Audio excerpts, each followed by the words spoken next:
তো আমরা চেয়েছি যে মসজিদে যেন মাইক আর না খোলা হয়। ইতিমধ্যেই নাকি প্রায় ৩,৫০০-এর উপরে মাইক খোলা হয়েছে, ৩৮০০-র কাছাকাছি মাইক খোলা হয়ে গেছে, এবং ১২০০ হিন্দু ভাইদের মন্দির থেকেও নাকি মাইক খোলা হয়েছে। উনি সরকারি তথ্য বলেছেন। আমরা সেই সরকারি তথ্যটাকে গুরুত্ব দিয়েই বলতে চাই যে আর যেন এই ঘটনাটা না ঘটে। আমরা নিশ্চয়ই শব্দ দূষণ আইন মেনেই আমরা সমস্ত ধর্ম পরিচালনার ক্ষেত্রে সব ধর্মে, শুধু শুধু মুসলিম ধর্মের মানুষকে যেন টার্গেট করা না হয়। বেছে বেছে বাংলায় মুসলিমদেরকে টার্গেট করা হচ্ছে। আমরা অনুরোধ করছি মুসলিমদেরকে টার্গেট করে কিছু না হয়। যা হবে সর্বধর্ম সমন্বয়ের মধ্যেই হবে। যা হবে হিন্দুর ক্ষেত্রে, মুসলমানের ক্ষেত্রে, পুজোর ক্ষেত্রে, অর্চনার ক্ষেত্রে, বিভিন্ন ধর্মীয় অনুষ্ঠানের ক্ষেত্রে, সে খ্রিস্টানের হোক, সে মুসলিমের হোক, হিন্দুর হোক, সব ক্ষেত্রে, বিয়ে হোক, সবাই যেন সরকারি আইন মেনে চলে, সেই ব্যবস্থা করা হোক।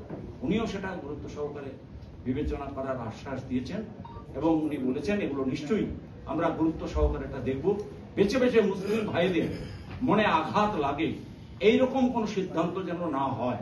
তাহলে আমরা যারা মুর্শিদাবাদ কেন গোটা বাংলায় মুসলিম ভাইয়েরা ভীষণ উৎকণ্ঠার মধ্যে আছে এবং প্রতিনিয়ত এই নিয়ে বিভিন্নভাবে সংবাদপত্রে বিভিন্ন রকম সংবাদ পরিবেশন হচ্ছে, কি সোশ্যাল মিডিয়া হোক কি আপনাদের মিডিয়ায় হোক। তো এই সোশ্যাল মিডিয়ায় এক ধরনের মানুষ এই সুযোগ পাচ্ছে ধর্মীয় উন্মাদনার।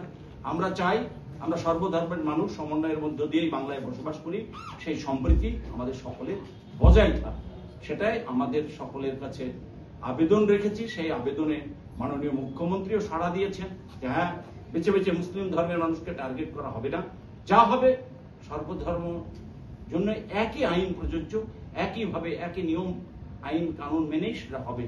তো আমরা ভীষণ খুশি হয়েছে বিষয়টা শুনে।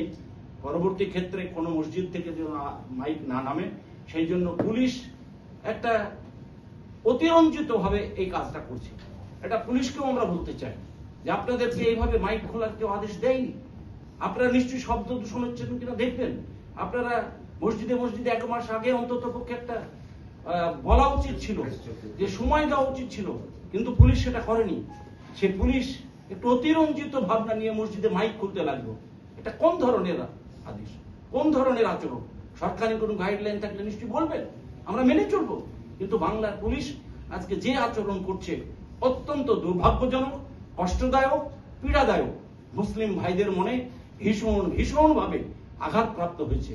তাই আজকে আমরা ছুটে আমরা 2 দিন আগে অমিত শাহের কাছে গিয়ে আমরা ঠিক এই বক্তব্যই রেখেছি এবং তাকে বলে এসেছি যে বাংলায় এটা হচ্ছে। আমরা সম্মানীয় প্রধানমন্ত্রীর কাছে গতকাল গিয়েছিলাম, সেখানেও আমরা আমাদের এই দাবির কথা, মুসলিম ভাইদের এবং মাইনরিটি কমিউনিটি যে অত্যাচারিত হচ্ছে বাংলায়, তার কথা তুলে ধরেছি। আজকেও আমরা মাননীয় মুখ্যমন্ত্রীর কাছে একই দাবি নিয়ে এই আমরা মুর্শিদাবাদের 2 সাংসদ এখানে আলোচনায় বসেছি। আমরা চাই যে মুর্শিদাবাদ কেন গোটা বাংলায় মাইনরিটি কমিউনিটি যেন অত্যাচারিত না হয়। ধর্ম নিরপেক্ষ যে সংবিধান নিশ্চয়ই আমরা মেনে চলবো, আমরা মেনে চলতে চাই, কিন্তু আমাদের উপরে যদি আঘাত আসে এটা অত্যন্ত দুর্ভাগ্যজনক হবে। আমরা এই সরকারের কাছে করজোড়ে আবেদন করছি। Vision News 29